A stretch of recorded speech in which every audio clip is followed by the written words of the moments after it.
Sous la pluie battante d'un soir d'octobre, Adrien court, le cœur battant, vers une maison parisienne délabrée, un sac d'outils brinque-ballant sur son épaule.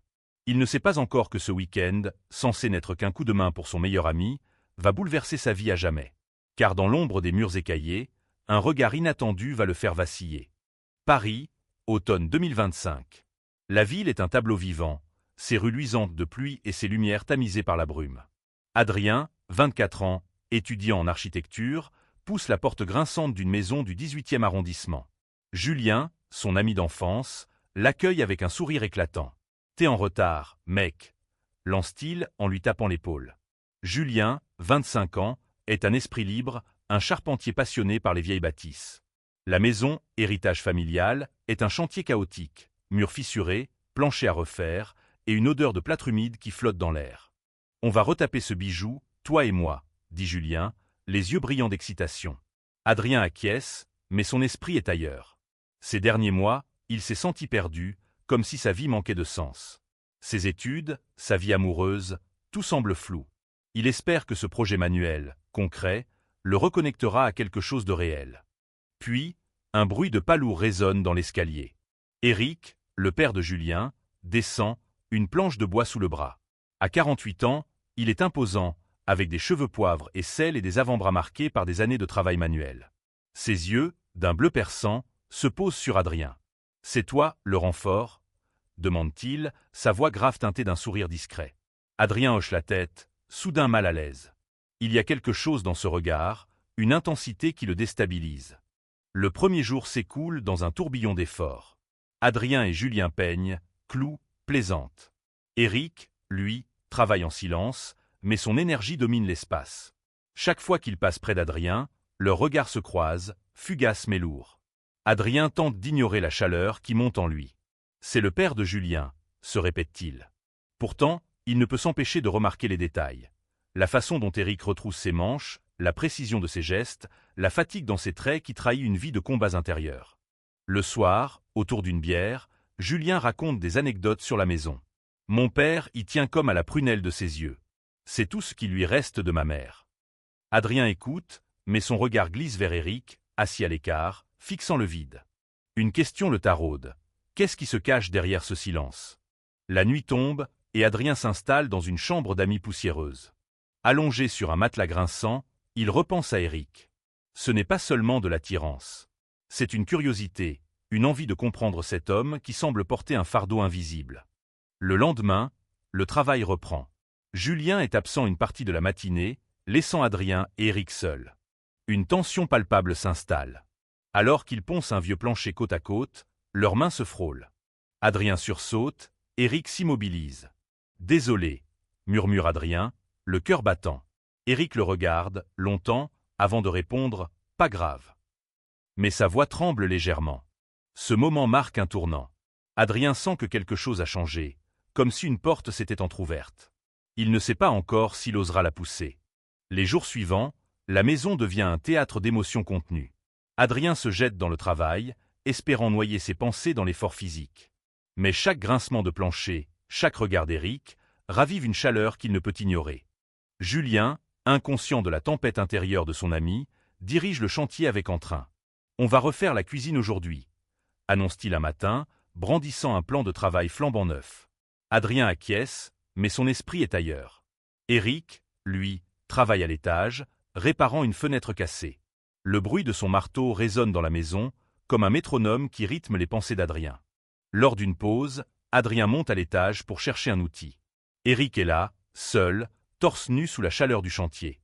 La lumière du soleil filtre à travers la fenêtre, dessinant des ombres sur sa peau. Adrien s'arrête net, incapable de détourner les yeux. Éric se retourne, surprenant son regard. « Tu as besoin de quelque chose ?» demande-t-il, son ton neutre mais ses yeux scrutateurs. « Juste un tournevis », bredouille Adrien, rougissant. Éric lui tend l'outil, leurs doigts se frôlant à nouveau. Cette fois, aucun des deux ne s'excuse. Le silence qui suit est lourd, chargé d'une question implicite. Le soir, Julien propose d'aller boire un verre dans un bar du quartier. Adrien hésite, mais Éric insiste, « Viens, ça te fera du bien ». Dans le bar bondé, sous les néons colorés, Adrien observe Éric. Il rit avec Julien, mais son regard revient toujours vers lui. À un moment, leurs genoux se touchent sous la table. Aucun ne bouge. De retour à la maison, Adrien ne dort pas. Il repense à Eric, à ce qu'il représente. Un homme marqué par la vie, peut-être brisé, mais d'une force magnétique. Il se demande ce que Julien penserait s'il savait.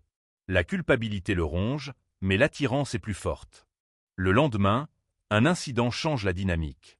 Une planche mal fixée cède sous le poids d'Adrien, qui chute. Eric est le premier à ses côtés, l'aidant à se relever, ses mains fermes sur ses bras. « T'es pas blessé ?» demande-t-il, son inquiétude sincère. Adrien secoue la tête, mais son cœur bat à tout rompre.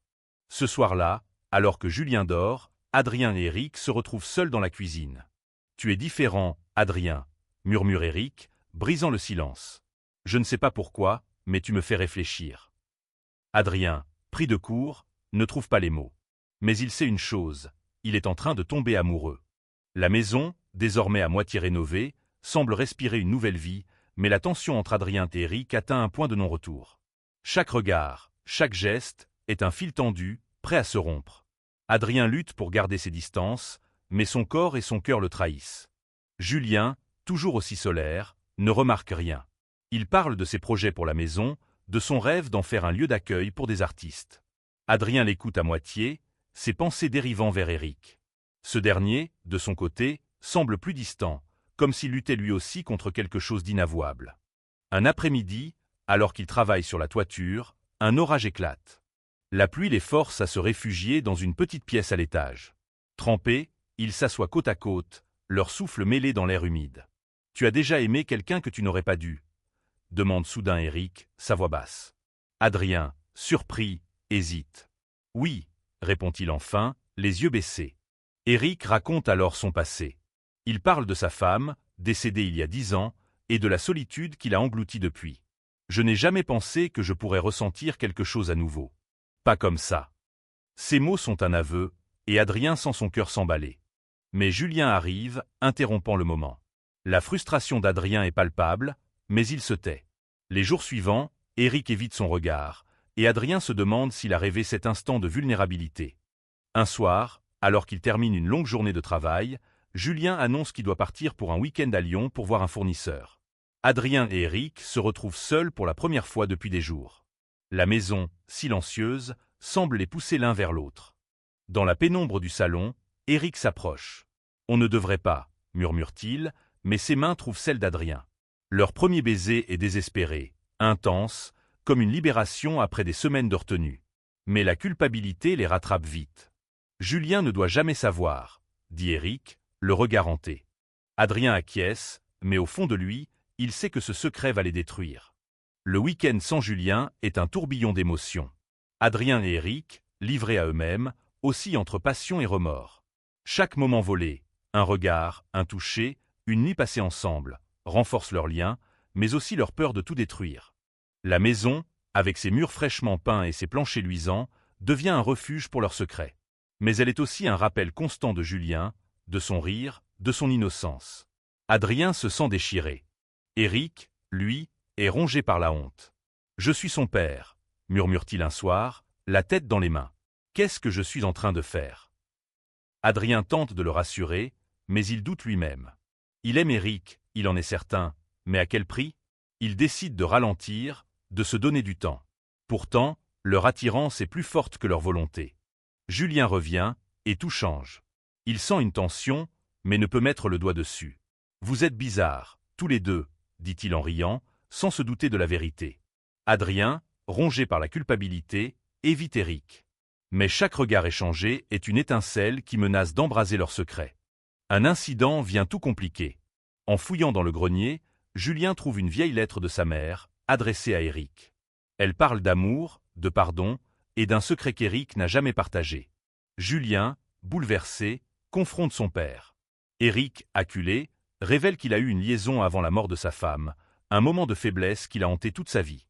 Adrien, témoin de la scène, voit une nouvelle facette d'Eric, un homme brisé par ses erreurs, mais toujours debout. Cette révélation le rapproche encore plus de lui, mais elle rend leur relation encore plus impossible. La révélation de la lettre change tout. Julien, blessé, s'éloigne de son père. Eric, rongé par la culpabilité, se referme. Adrien, pris entre les deux, se sent plus seul que jamais. Il veut soutenir Julien, mais son cœur appartient à Éric. Le chantier avance, mais l'ambiance est lourde. Julien travaille en silence, Éric évite tout contact, et Adrien se noie dans ses pensées. Un soir, incapable de supporter la tension, il confronte Éric. « On ne peut pas continuer comme ça, » dit-il, les larmes aux yeux. Éric, les traits tirés, acquiesce. « Mais je ne peux pas arrêter de t'aimer, » avoue-t-il. Leur relation reprend, plus intense, mais aussi plus désespérée. Ils savent que le temps leur est compté. Julien commence à poser des questions. « Pourquoi tu es toujours là, Adrien ?» demande-t-il un jour, suspicieux. Adrien, paniqué, invente une excuse, mais il sait que la vérité finira par éclater. Un soir, alors qu'il termine la rénovation du salon, Julien surprend un regard entre Adrien et Éric. Il ne dit rien, mais son expression change. La graine du doute est plantée. Adrien, déchiré, décide de parler à Julien. Il veut lui dire la vérité, mais les mots lui manquent. À la place, il lui parle de son propre coming out, des années de lutte pour accepter qui il est. Julien écoute, ému, mais ne fait aucun lien avec son père. La maison est presque terminée, un symbole de renouveau, mais les relations entre les trois hommes sont au bord de l'implosion. Julien devient distant, Éric se mure dans le silence, et Adrien lutte pour garder un semblant de contrôle. Un soir, alors qu'il célèbre la fin des travaux, Julien explose. « Je sais qu'il se passe quelque chose », crie-t-il, les yeux brillants de colère. Adrien et Éric se figent. La vérité éclate, brutale, dévastatrice. Julien, blessé, quitte la maison en claquant la porte. Adrien et Éric, seuls, s'effondrent. « On a tout gâché », murmure Éric. Adrien, refusant d'abandonner, le prend dans ses bras. « On peut réparer ça », dit-il, même s'il n'y croit pas vraiment. Les jours suivants, Julien refuse de parler à son père. Adrien tente de jouer les médiateurs, mais il est déchiré par sa loyauté envers son ami et son amour pour Éric. Il commence à se demander si leur relation vaut tout ce chaos. Un soir, Éric lui confie son plus grand secret. Il a toujours su qu'il était attiré par les hommes, mais il l'a enfoui pour sa famille, pour Julien. Cet aveu brise le cœur d'Adrien, mais renforce son amour. Adrien décide de parler à Julien. Dans un café parisien, sous une pluie fine, il lui raconte tout, son amour pour Éric, leur lutte, leur peur. Julien, d'abord furieux, écoute. « Je ne veux pas te perdre, ni lui, » dit-il enfin, les larmes aux yeux. La réconciliation est lente. Éric, pour la première fois, parle à Julien de sa propre vérité, de ses années de silence. Julien, bien que blessé, commence à comprendre. Adrien et Éric, eux, doivent affronter la réalité de leur relation. La différence d'âge, le regard des autres, la complexité de leur lien avec Julien, tout semble contre eux. Pourtant, ils choisissent de se battre, ensemble. La maison, enfin terminée, devient le symbole de leur résilience. Julien décide de l'ouvrir aux artistes, comme il avait rêvé, et Adrien et Éric s'installent ensemble, prêts à affronter l'avenir. 1 an plus tard, la maison est devenue un lieu vibrant, accueillant des artistes de tous horizons. Julien, désormais en paix avec son père, a retrouvé son sourire. Adrien et Éric, main dans la main, ont surmonté les jugements, les doutes et les obstacles. Leur amour, né dans la poussière d'un chantier, s'est construit sur l'honnêteté et le courage. Ils savent que le chemin sera toujours semé d'embûches, mais ils ont appris à se faire confiance. Un soir, sous les étoiles, Adrien regarde la maison illuminée. « On n'a bâti plus qu'un lieu », murmure-t-il à Éric. Ce dernier sourit, ses yeux bleus brillants d'une lueur nouvelle. « On a bâti une vie. » La maison, comme leur amour, est imparfaite, mais elle tient debout. Et c'est tout ce qui compte.